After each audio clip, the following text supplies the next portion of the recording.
오늘 예수로 말미암아 난 믿음이라는 제목으로 함께 은혜를 나누도록 하겠습니다. 하워드 미레드라고 하는 사람이 쓴 책이 있습니다. 그 사람은 의사인데요. 워터 시크릿이라고 하는 책을 통해서 이 물의 신비에 대한 이야기를 하고 있습니다. 우리가 보통 알기를 세계보건기구에서 사람에게 하루 물의 권장량이 얼마일까요? 보통 8잔이라고 하죠. 근데 무조건 많이 먹는다고 해서 좋은 게 아니래요. 그러니까 이 사람이 연구한 결과 어떤 그 이야기를 하냐면 무조건 많이 먹고 쏟아버리면 안 된다는 거예요. 우리 몸속에는 그 물을 머금는 세포가 있대요. 그 수분을 보호하고 저장할 만한 세포가 있는데 그 세포가 힘이 떨어지게 되면 밑 빠진 독에 물 붓는 것처럼 그냥 물이 다 새어 나간다는 거예요. 그래서 그 수분을 간직할 수 있는 세포가 힘을 얻어야 된다는 거예요. 근데 그 힘이 어디서 나오느냐? 우리가 먹는 야채와 과일에서 나온다는 거예요. 그리고 야채와 과일에서 수분이 거의 한 80% 이상을 포함하고 있잖아요.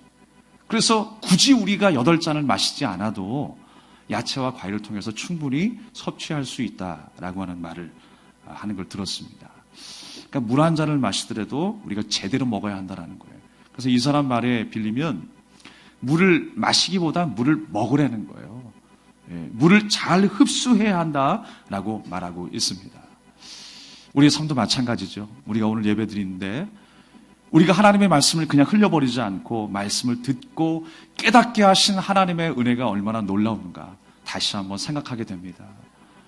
우리 가운데 말씀이 들려질 때 우리가 아멘으로 반응하게 된다는 것 얼마나 감사한 일입니까? 그래서 우리를 살리셨고 하나님 나라의 소중한 가치를 깨닫게 되고 그 이름을 찬양하고 감사하게 되는 것 모든 것이 하나님의 은혜인 줄 믿으시길 바랍니다. 오늘 본문의 말씀은 앞에 있는 안진뱅이 사건과 연결되어 있습니다. 별도의 말씀이 아니라는 거예요. 그 안진뱅이에게 베드로가 뭐라고 이야기했습니까? 내가 가진 것은 아무것도 없다.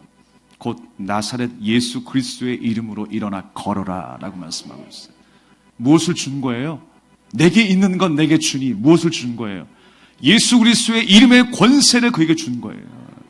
그 이름이 너를 낫게 했다라고 말씀하고 있습니다. 16절 말씀에도 그 이름을 믿음으로 그 이름이 너희가 보고 아는 이 사람을 성하게 하였다라고 말씀하고 있어요. 그 이름이 낫게 했다라는 거예요. 베드로가 낫게 한 게 아니에요. 근데 많은 사람들이 베드로에게 주목하기 시작합니다. 왜 나에게 주목하느냐? 이 역사는 나의 역사가 아니야. 내가 한 일이 아니야. 하나님이 하신 일이야. 이건 하나님의 역사라고 라고 이야기하고 있어요. 왜 나를 주목하느냐 이거예요. 항상 사람은요 그렇습니다.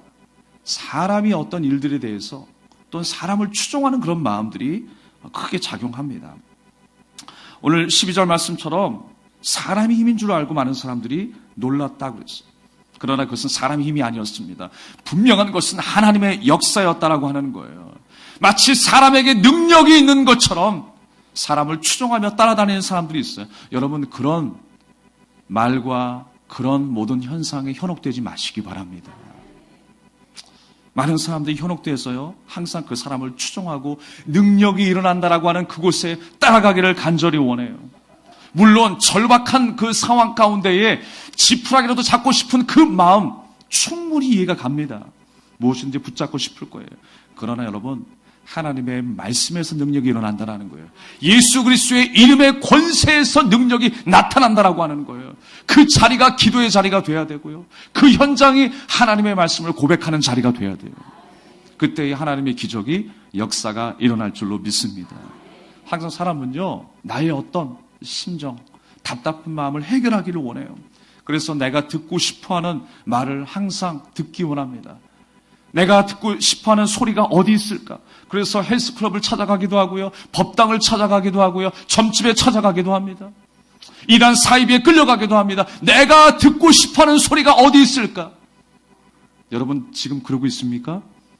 하나님의 말씀에 집중하지 못하고 그 말씀에 반응하지 못하면 아직 세상에서 하나님께로 돌이킨 자가 아니에요. 세상의 습관에 젖어 있다가 하나님의 은혜를 받고 하나님의 자녀가 되었다고 하는데 여전히 우리의 마음이 하늘에 아니라 이 땅에 있다면 사람에게 있다면 그 사람을 회개한 사람이 아니란 말입니다. 성도가 아니라고 하는 말입니다. 구원받은 자가 아니라고 하는 것입니다. 여러분, 오늘 우리가 회개에 대해서 한번 살펴보려고 합니다. 지금 병을 고침받은 자, 안진뱅이였던 그 자가 예수 그리스도의 그 권세의 이름에 힘입어서 걷게 되었어요. 그래서 성전 안으로 들어가 하나님을 찬미하며 기뻐하며 뛰기도 하며 걷기도 하며 하나님께 감사를 올렸어요. 사랑하는 여러분, 지금 이 일이 사람의 힘입니까? 아니에요. 하나님의 역사였다라고 하는 것입니다. 그 역사를 보고 많은 사람들이 몰려서 야, 지금 베드로가 대단하다. 그 사람에게 집중하고 있는 거예요. 그때에 베드로가 전해야 될 말씀을 전하고 있는 거예요.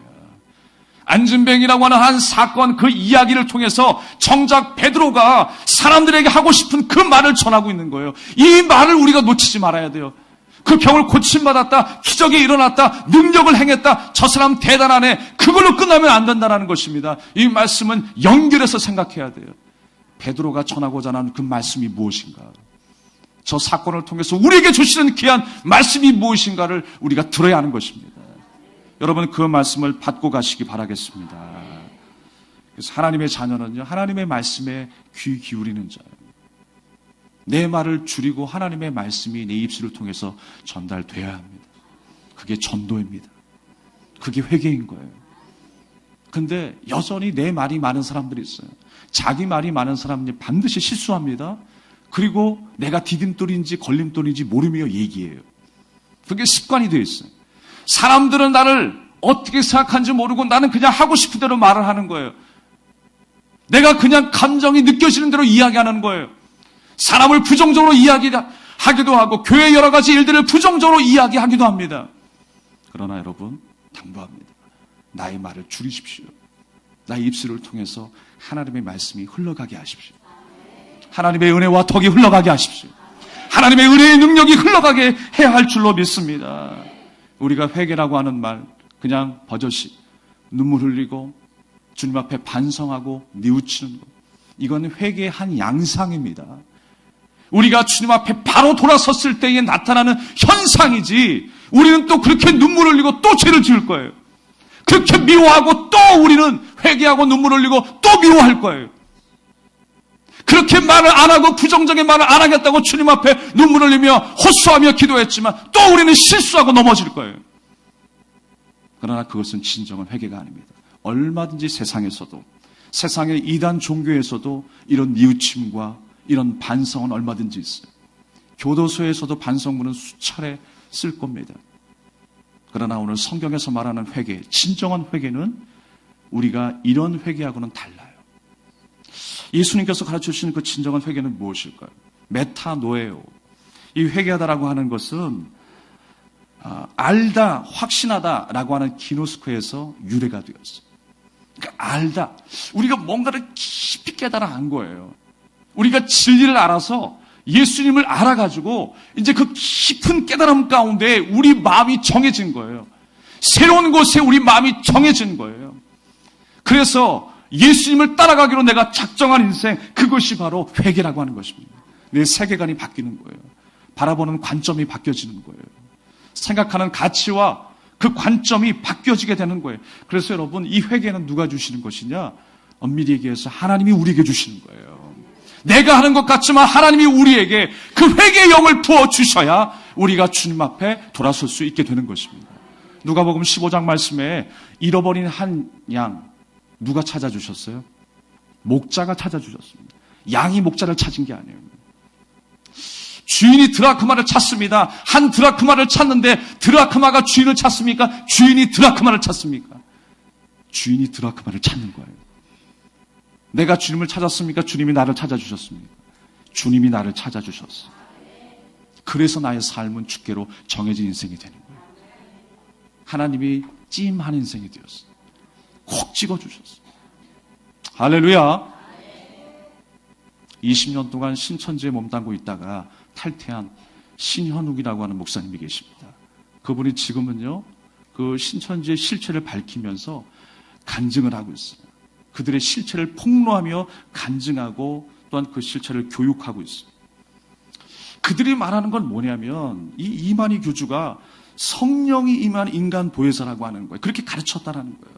또 자기도 세미나를 통해서 그렇게 가르치고 그렇게 믿었다라는 거예요.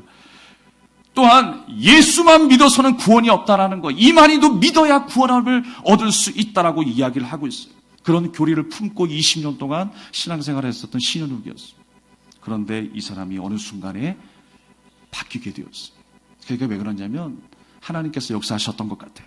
하나님께서 말씀을 볼 수 있는 눈과 귀를 열어주셨던 것 같아요. 어떻게 했냐면 계속 바라보는데 이만희가 하는 짓이, 하는 말이 성경에서 자꾸만 빗나가더라는 거예요. 그래서 마음이 이상하게 자꾸만 기분이 나쁘고 찔림이 오기 시작했어요. 그래서 인터넷상에 신천지 안티사이트라고 하는 곳에 들어가 봤더니 이 말 저 말이 막 올라와 있죠. 뭐가 잘못됐고 어떤 사람이 이런 일들을 경험했고 또 가정이 파탄났고 가출을 했고 이런 이야기를 듣는데 하나도 틀린 말이 없다라는 거예요. 그래서 그 이후에 하나님의 말씀을 더 자세히 보고 묵상하게 되었고 점점점 이만희가 하는 말에 대해서 꼬투리를 잡기 시작했어요. 이건 아닌데요. 이거 말씀에 위배되는데요. 라고 이야기했더니 그렇게 항의를 했더니 아예 그냥 이 사람을 죽이려고 그냥 안달이 났더래요. 얼마나 괴롭히든지 그 핍박이 대단했다고 합니다. 결국 그 하나님의 말씀을 제대로 바라보고 그 말씀에 이끌려서 결국은 20년 동안 있었던 그 신천지에서 탈퇴하게 되었다라고 하는 것입니다. 말씀 앞에 정체가 드러나니까 벌벌 떨더라는 거예요. 말씀 앞에 자신의 실체가 드러나기 시작하니까 자신을 막 핍박하더래요. 여러분, 이게 성경적인 거예요, 사실. 우리가 복음을 들고 세상에 나가잖아요. 그러면 세상이 벌벌 떨어요. 근데 우리를 공격해요. 우리를 대적해요. 우리가 그 고난과 핍박 속에 살아가요. 그게 바로 예수님께서 걸으셨던 십자가의 길이에요. 근데 그 길이 바로 우리에게 생명의 길입니다.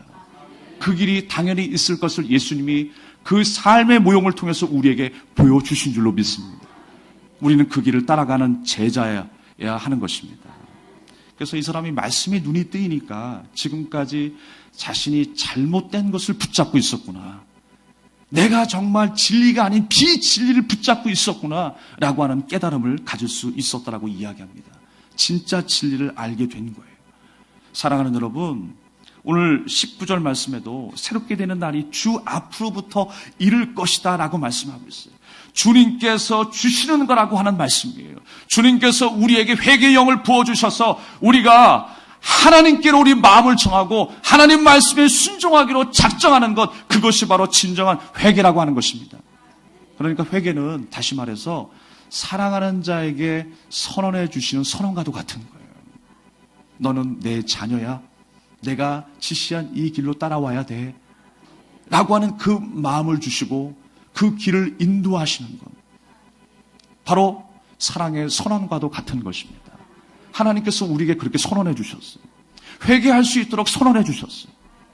날마다 그 은혜에 감사하는 저와 여러분 되기를 바랍니다. 그러면 여러분, 우리가 회개하라.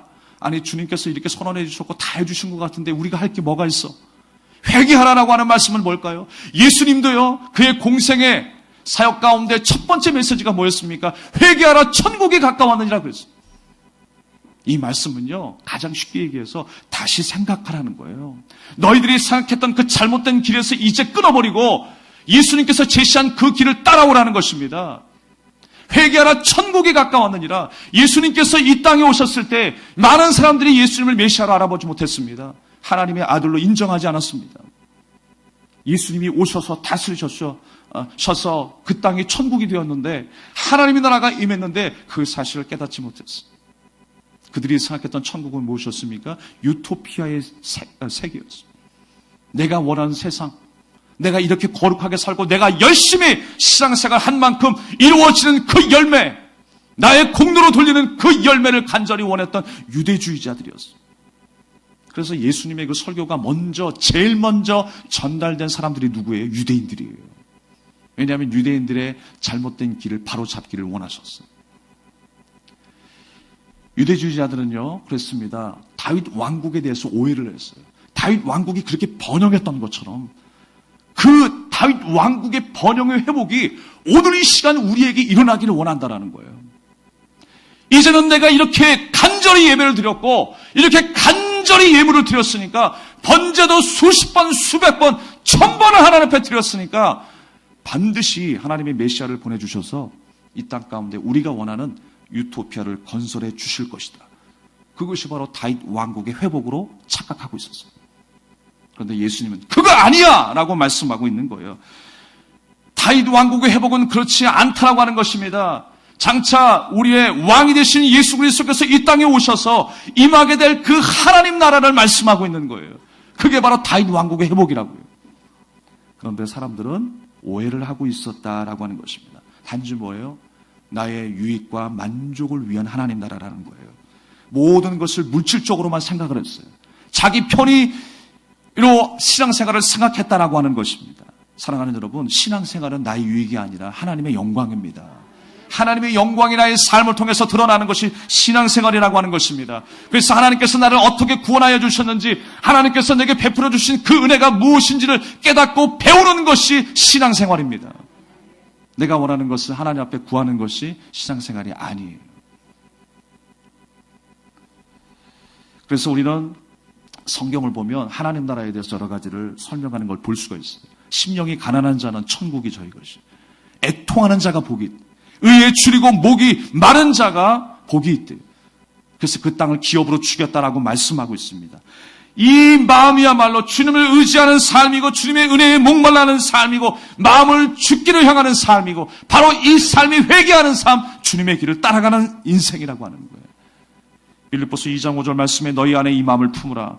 하나님과 동등됨을 취하지 않고 자기를 비워 종의 형체를 가지사 사람들과 같이 되셔서 자기를 낮추시고 죽기까지 복종하셔서 십자가에 죽으셨다라고 기록하고 있어요.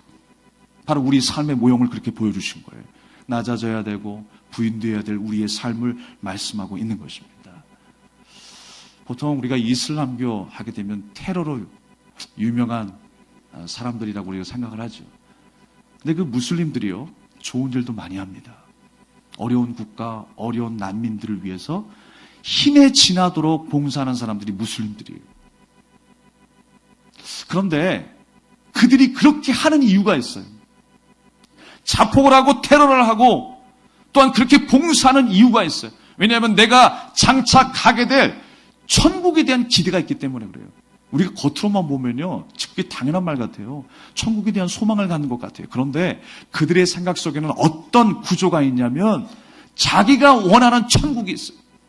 뭐냐면요, 내가 이렇게 성실히 하고 이렇게 많은 사람들을 돕게 되면 8만 명의 하인이 천국에서 기다리고 있다는 거예요. 그리고 72명의 아름다운 신부가 나를 수종들게 될 것이라는 걸 기대하고 있어요. 그리고 80여 가지, 아니 300가지가 넘는 식사를 천국에서 하게 될 것이다라고 하는 기대감을 가지고 있어요. 그래서 그렇게 봉사하고 산다라는 거예요. 그렇게 신앙생활을 한다라는 거예요. 착각해도 한참 착각하고 있습니다. 세상의 종교가 다 이래요. 내가 원하는 것을 얻기 위해서 종교 생활을 합니다. 그러나 기독교는 달라야 됩니다. 내가 원하는 것이 아니라 하나님의 뜻이 우리의 삶을 통해 이루어져야 하는 것입니다. 바로 그것이 온전한 삶이고 바른 삶이에요. 바로 그 은혜가 우리 안에 있기를 주님의 이름으로 축원합니다. 나 중심의 사고에서 벗어나 우주의 인생의 또는 그 역사 가운데 하나님이 왕으로 모시는 바로 복된 삶이 되기를 주님의 이름으로 축원합니다. 그래서 신앙생활은요, 내가 어떻게 하나님의 백성이 되었는가, 내가 어떻게 하나님의 자녀가 되었는가를 배우고 깨달아 아는 것, 이것이 진정한 신앙생활이라고 할 수가 있습니다. 그러므로 회개는 무엇입니까? 나의 삶의 방향이 이제 달라지는 거예요. 땅의 것을 구하는 것이 아니라 하늘의 것을 구하는 것입니다. 내가 원하는 것이 아니라 하나님이 원하시는 것을 내가 구하는 것입니다. 그래서 주님께로 정해진 삶, 바로 주님께서 우리에게 다가오셨을 때에 우리가 목자를 알아보고 반항하고 찬양하고 감사합니다. 그 송구함의 신앙으로 주님을 찬양하는 것, 그것이 바로 진정한 회개라고 할 수 있는 것입니다. 우리가요, 그 길을 따라가다 보면 사실 우리의 삶이 변화가 일어나는 거예요. 시행착오가 일어나요. 그 과정 가운데 눈물도 흘리고 반성도 하고 깨우쳐지기도 하는 거예요. 그러나 보다 중요한 것은 우리의 가치와 세계관이 하나님께로 정해져야 한다는 것입니다. 그 가치관이 바뀌게 되면 자연스럽게 우리의 삶이 나아질 수 있고 또한 우리 안에 반성과 각성이 반복되면서 날마다 성숙한 그리스도인으로 성장하게 되는 것입니다. 그래서 어떤 사람은 그렇게 이야기를 해요. 한 번 회개하면 됐지 내가 몇 번을 회개해야 되는가. 잘못됐다라고 이야기하는 사람이 있어요. 그러나 그것조차도 우리가 이래라 저래라 할 것이 아닙니다. 이 회개의 영을 하나님께서 우리에게 주셨어요. 진리를 보게 하시고 듣게 하신 예수님만 우리는 따라가면 되는 것입니다. 그 과정에서 각성하는 시행착오가 일어나는 거예요. 그래서 또 반성하고 뉘우치고 주님 앞으로 돌아오게 되는 거예요. 고린도후서 13장 5절 말씀에 사도 바울은 너희는 믿음 안에 있는가? 너희 자신을 시험하고 확증하라. 예수 그리스도께서 너희 안에 계신 줄을 스스로 알지 못하느냐? 그렇지 않으면 너희는 버림받은 자니라 라고 했어요. 신앙이 제대로 되었는지 항상 확인하고 자신을 테스트하라는 거예요. 시험하라고 말씀하고 있는 것입니다. 내가 주님 안에 있으므로 주께서 우리 안에 계심으로 우리는 지금 생명의 길을 걷고 있다는 사실을 믿으시길 바랍니다. 과거의 잘못된 옛 습관을 벗어버리고 이제 주님을 따라가기로 작정하며 결단할 수 있는 오늘 이 시간 되기를 주님의 이름으로 축원합니다. 성인 만화가 있던 최철규 집사님이라고 하는 분이 계세요. 이분이 만화가입니다. 근데 모태신앙으로 자라서 늘 교회는 나갔지만 인격적인 하나님을 만나지 못한 거예요. 그가 말하기를 뭐라고 이야기하냐면요.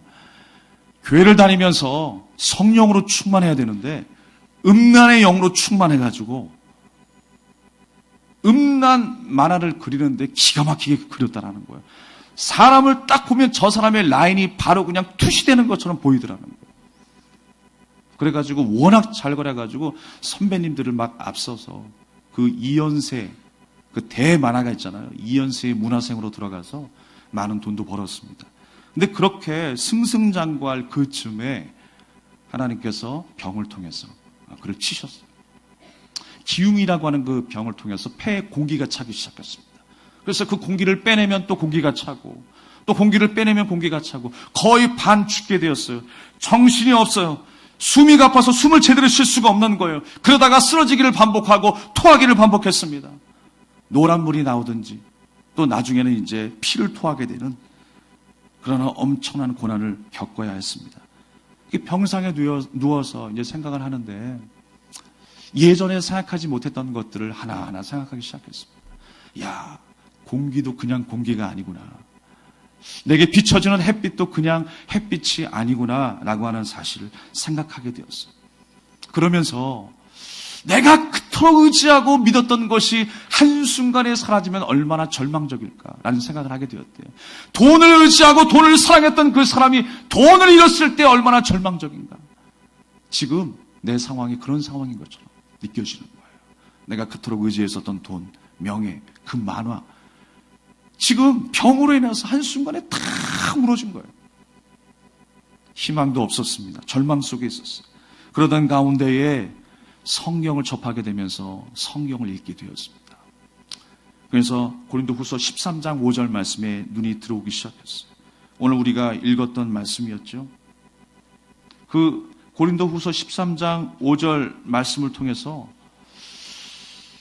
하나님께서 내게 말씀하시는구나 라고 하는 사실을 깨닫게 되었어요. 그 상황은요, T178에 47kg였던, 그래서 한 달 이상을 병상에 누워 있어서 아무것도 할 수 없는 그 상황 가운데 두려움이 엄습하기 시작했습니다. 어떤 두려움이었을까요? 이제 죽으면 천국 갈 수 있을까라고 하는 두려움이 갑자기 생기기 시작했어요. 내가 이 상태로 죽으면 천국에 갈 수 있을까라고 하는 그 구원의 확신, 그 마음이 무너졌다는 것을. 그래서 그 사실로 인하여 두려움을 느끼기 시작했어요. 어차피 죽을 거면 이제 기도나 하고 죽자라고 해가지고 그 병원에 있는 그 성당이 있었대요. 그래서 그 성당으로 내려가서 죽자 사자 4시간 동안 하나님 앞에 기도하기 시작합니다. 생사를 걸고 하나님 앞에 주님 살려주십시오. 저 무서워요. 의사들도 저를 포기했어요. 그러나 저의 눈물을 기억해 주시옵소서. 죽은 나사로를 살리신 하나님, 혈루병 걸렸던 여인을 살리셨던 하나님, 이제 저는 예수님의 도움이 필요합니다. 저를 살려주세요. 저는 바람에 나부끼는 낙엽과 같은 존재입니다. 하나님이 살려주셔야 저는 살 수 있습니다. 하나님이 살려주신다면 이제 성인 만화를 그렸던 제가 하나님의 영광을 위해서 쓰임받는 만화가가 되겠습니다. 라고 고백을 하게 되었습니다. 이제까지 주님께서 내게 귀한 달란트를 주셨는데 그 달란트를 제대로 사용하지 못했습니다. 이제 주님의 영광을 위해서 제대로 사용하겠습니다. 그러기를 무려 4시간이 지나는 거예요. 이제 수술을 앞에 두고 있습니다. 수술을 하기 전에 마지막 엑스레이를 찍는데 의사가 난리가 난 거예요. 며칠 전에 찍었던 그 엑스레이 사진과 전혀 다른 사진이었어요. 거짓말같이 그 폐가 나아 있는 거예요. 폐가요, 사람의 폐가 썩게 되면 거의 회복 불가라고 이야기합니다. 근데 거짓말같이 마치 의사가 착각이라도 한 듯 그 엑스레이 사진을 보고 있는데 멀쩡하게 변해 있다라고 하는 것입니다. 정상으로 돌아왔어요. 근데 어느 시점인가 생각했더니 기도하는 4시간 동안 하나님께서 고치셨다라고 하는 확신을 갖게 되었어요. 자신도 모르게 큰 기침을 하면서 호흡을 하기 시작했대요. 그런 줄 모르고 기도한 거예요. 그런 줄 모르고 하나님 살려주세요라고 기도한 거예요. 하나님, 나는 아무것도 할 수 없습니다. 의사도 포기했습니다. 주님, 나를 도와주세요라고 4시간 동안 기도하는 그 순간이 난 거예요. 바로 그러한 역사가 우리에게도 임하기를 주님의 이름으로 축원합니다. 그래서 의사가 놀랐습니다. 의사 생활하면서 이런 일은 처음이라고 하는 거예요. 그리고 그 후에 하나님의 말씀을 보는데 시편 3편 3절 말씀이 눈에 들어오기 시작했어요. 여호와여, 주는 나의 방패시요 나의 영광이시요 나의 머리를 드시는 자이시니다. 내가 나의 목소리로 여호와께 부르짖으니 그의 성산에서 응답하시는도다. 내가 누워 자고 깨었으니 여호와께서 나를 붙드심이로다. 이제는 받은 은혜를 그림으로 나누면서 간증하며 다니는 인생이 되었어요. 복음을 증거하는 하나님의 도구가 된 것입니다. 사랑하는 여러분, 하나님이 명하시면, 하나님이 임하시면 기적이 일어납니다.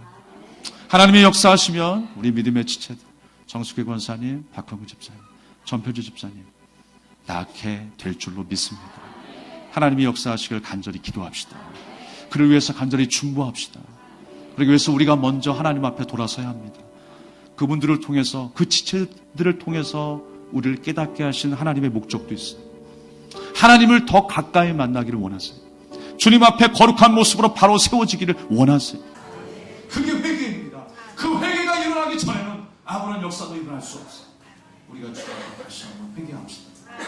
하나님, 주님 주신 그 마음과 비전대로 주님께로 정해진 나의 삶이 되게 하옵소서. 우리 이 찬양을 드리면서 함께 우리가 기도하겠습니다. 나를 지으신 이가 하나님, 나를 부르신 이가 하나님, 나를 보내신 이가 하나님,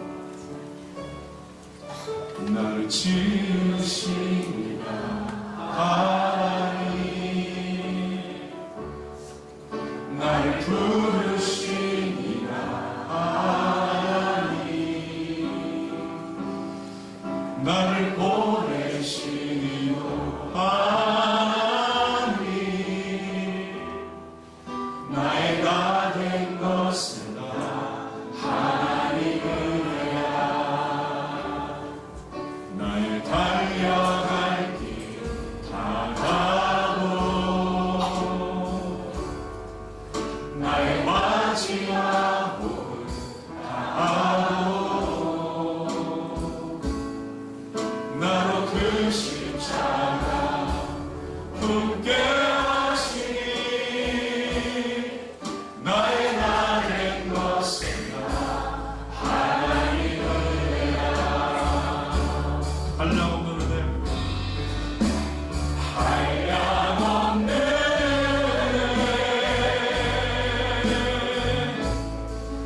갚을 길 없는 은혜,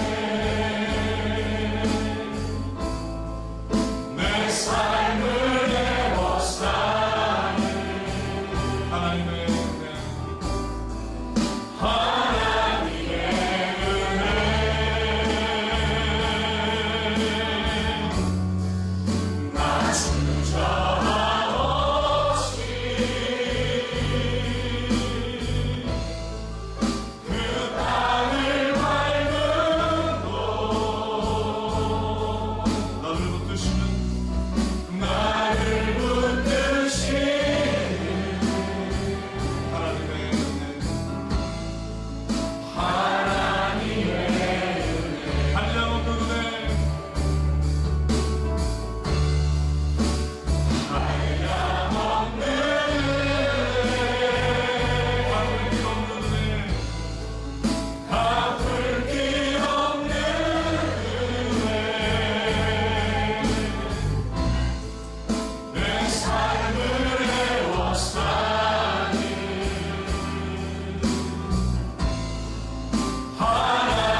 회개의 영혼을 모아주시고 하나님의 말씀이 우리 가운데 다가올 때 믿음으로 아멘하게 하시고 가능하게 하소서.